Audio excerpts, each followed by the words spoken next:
In 1999, a quiet but sharp-witted financial analyst named Harry Markopolos was asked to reverse engineer Bernie Madoff's investment strategy.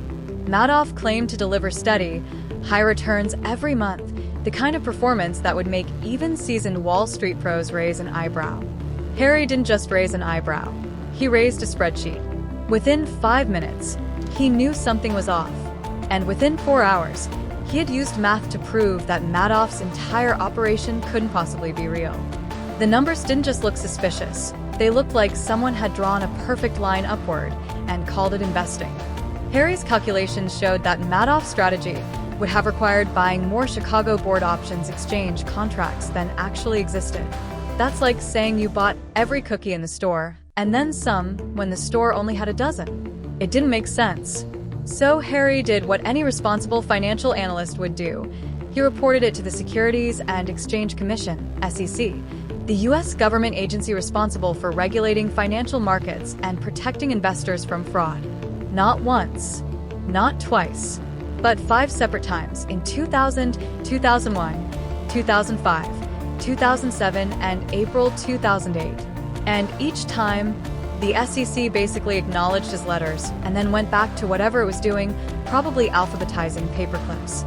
Imagine discovering the largest Ponzi scheme in history and being told, "Thanks, but we're good." A Ponzi scheme is a scam where money from new investors is used to pay earlier investors instead of being invested to make actual profits. The system only works as long as new money keeps flowing in, and eventually it collapses. That's what Harry faced. He wasn't just ignored. He was dismissed.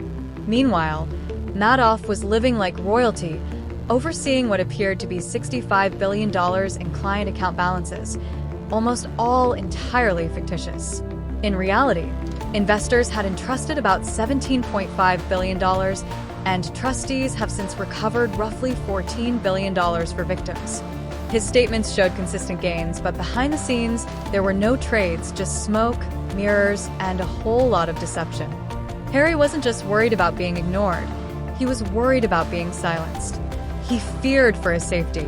Convinced that offshore feeder funds might channel organized crime money into Madoff's operation, he carried a revolver, checked under his car for bombs, and avoided walking alone at night. That's how serious this was. He wasn't just fighting fraud, he was risking his life to do it. Then came December 2008. The global financial crisis hit, and Madoff's Ponzi scheme couldn't keep up. Investors started asking for their money back, and the whole thing collapsed. Madoff confessed to his sons, who turned him into the FBI. The SEC was finally forced to act. Harry was vindicated, and the world learned that one of the most respected names in finance had been running a scam for decades.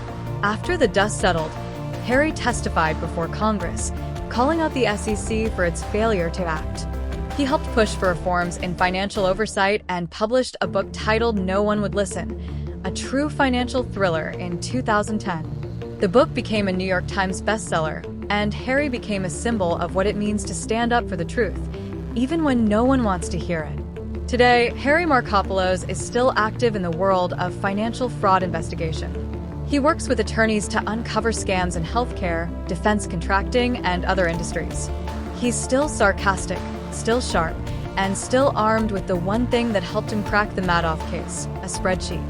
Because sometimes, all it takes to expose a billion-dollar lie is one person who refuses to back down and a little math. Subscribe for more.